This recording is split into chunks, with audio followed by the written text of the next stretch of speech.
Oi, oi, tudo bem com vocês? Chegou a hora de falar sobre esta paixão da minha vida, que é este livro, meu segundo livro publicado. Foi publicado em 2022, com lançamento em papel em 2023, março. Rasgando o Pano. Eu vou falar somente sobre um aspecto do livro. Um aspecto que, por sinal, está sendo muito falado nesses últimos anos no mundo, que é a imigração. A imigração. Recentemente, acabou de tomar posse o presidente norte-americano. As polêmicas relativas a esse tema, imigração, retornaram. Mas na verdade elas nunca foram embora, não é? Porque a imigração está eternamente acontecendo. É impossível impedir as pessoas, nós, de nos movimentarmos. Não dá para impedir as pessoas de ir e vir, não é?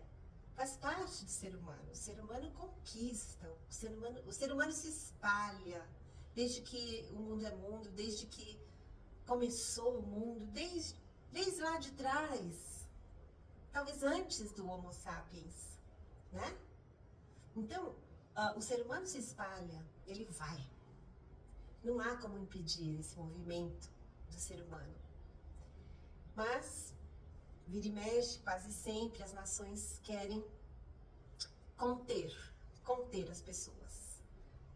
O presidente norte-americano é a favor de muros, é a favor de não queremos vocês aqui. Ah, vocês estão aqui já instalados? Nós vamos mandar vocês embora. É um direito que lhe cabe, não é? Ele está no país dele, ele não é obrigado a receber o mundo todo lá, embora ele precise sim desse mundo todo lá, precise dessa mão de obra. Mas eu não vou entrar nesse detalhe, tá? Na Europa também acontecem coisas não muito boas, no Oriente também. Então, esse é um assunto que está sempre na baila, que está sempre pairando aqui no ar, não é? E o que tudo isso tem a ver com Rasgando o Pano? Vamos lá. Rasgando o Pano, como vocês sabem, se passa no Brasil entre 1938 e 1945, num momento muito especial onde o Estado Novo estava vigorando. O nosso Getúlio Vargas, amado por tantos, odiado por outros tantos, ele estava aqui, ditando. Ele era um ditador, sem dúvida. E ele teve também lá os seus momentos de não querer saber de imigrantes. Só que aqui, em especial, em São Paulo, Santa Catarina, Rio de Janeiro um pouco, Rio Grande do Sul, Paraná, já existia aqui uma comunidade italiana. Já era forte, já era, já estava aqui, já tinha influenciado a nós brasileiros em tudo, né? Falar de italianos no Brasil é chover na molhada, porque a maioria de nós que moramos, vivemos, nascemos aqui em São Paulo, temos um pouquinho de italiano, não é? Mesmo que, como eu não tenho nenhum ascendente, nenhum antepassado italiano, não que eu saiba, né? E ainda assim, eu falo muito com as mãos, eu falo termos, uso termos em italiano, eu gosto demais da comida, acho que algumas coisas como panetone ou mesmo a pizza, nós demos uma incrementada, fizemos do nosso jeito brasileiro, acho que ficou até melhor, sabe?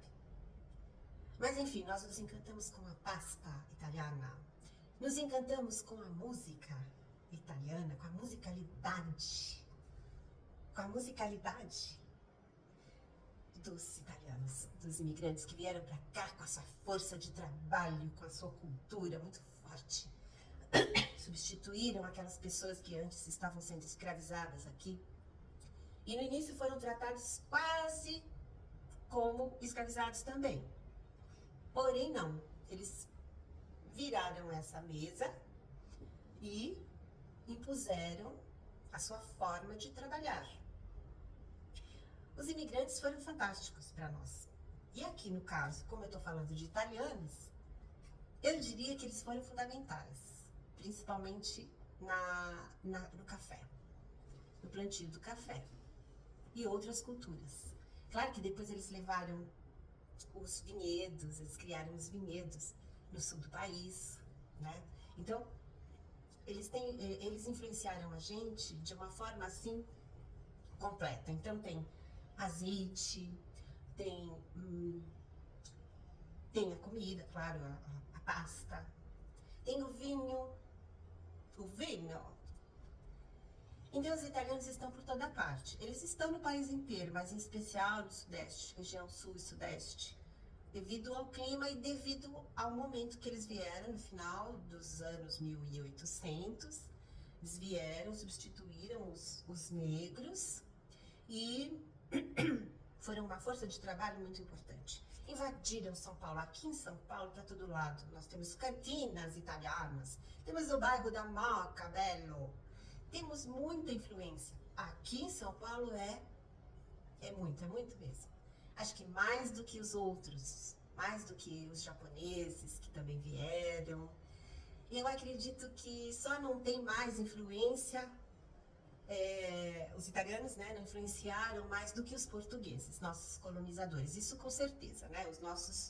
Para alguns eles foram nossos invasores, mas isso é outro assunto. Então teve essa marca que ficou na gente, ficou aqui, né? O Brasil tem essa pujança, essa mistura deliciosa de raças, de pessoas, de cores, de sabores, né? De idioma. O nosso idioma, o português, não teria como ser o mesmo português de Portugal, porque o nosso português é influenciado até pelo árabe, né? Até pelo árabe, né? Então, eles estão por toda parte, eles são muito importantes para nós, foram, continuam sendo, continuarão a ser.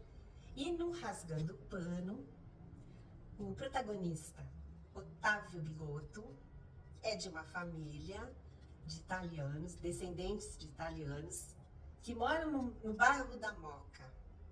É uma família típica italiana, sabe? Aquele que tem a nona, que faz a pasta, o molho, tem a mama, o papa, ou o papá, como você preferir. Tem muitos filhos, são 5, 4 homens e uma mulher.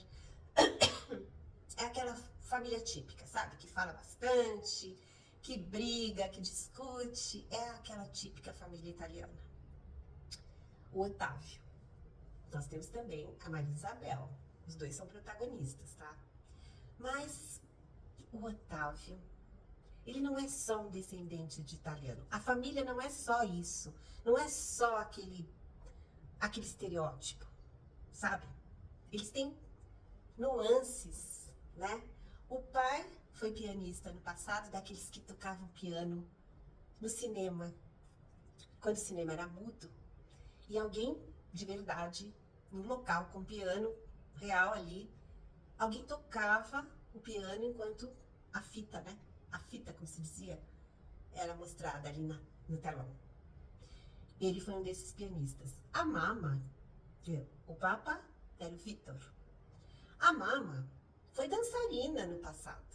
Agora ela é mãe de família, costureira, ela é costureira. E o papa, o Vitor, ele é um alfaiate, certo? Ele aprendeu esse ofício, ele trouxe, né?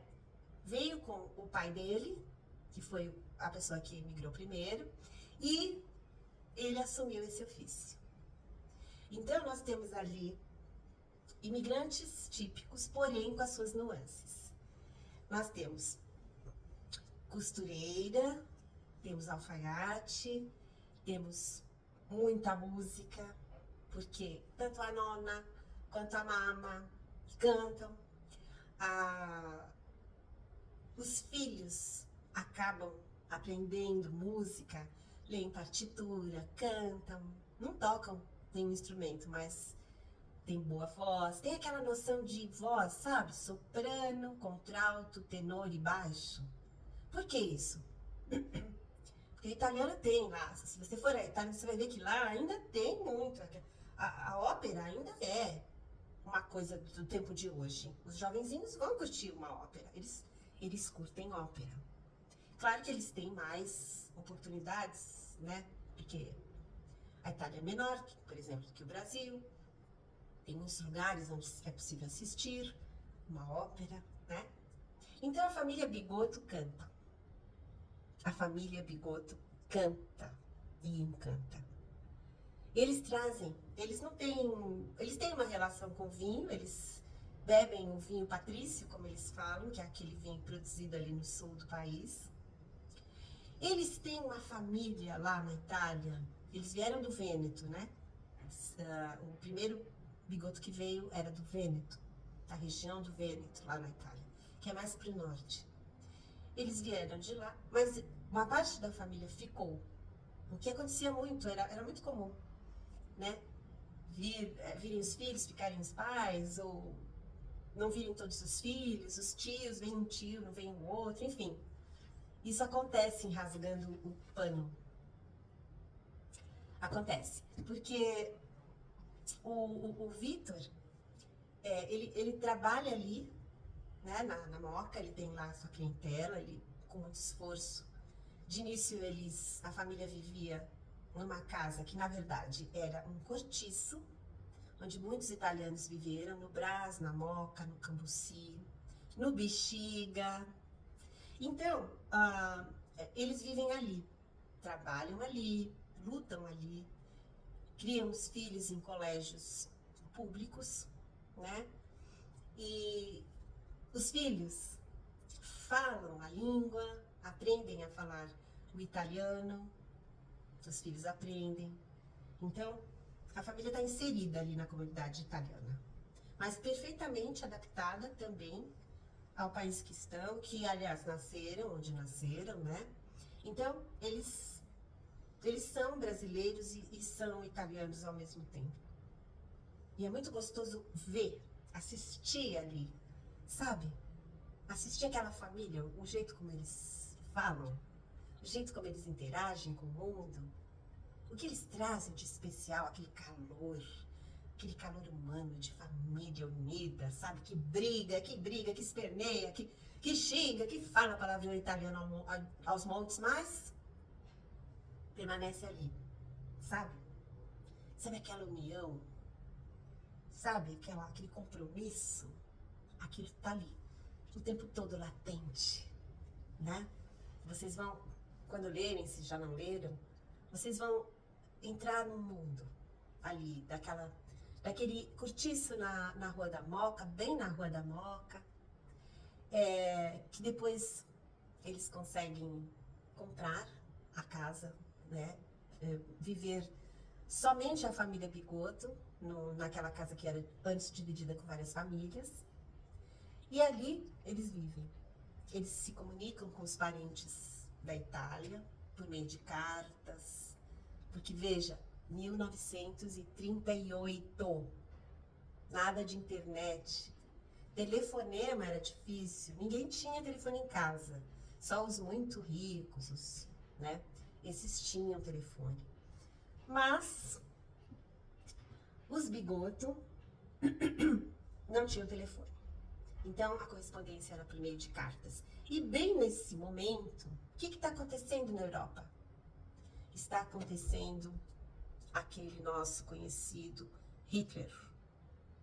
Ele está lá, pintando e bordando os canecos, para dizer, né?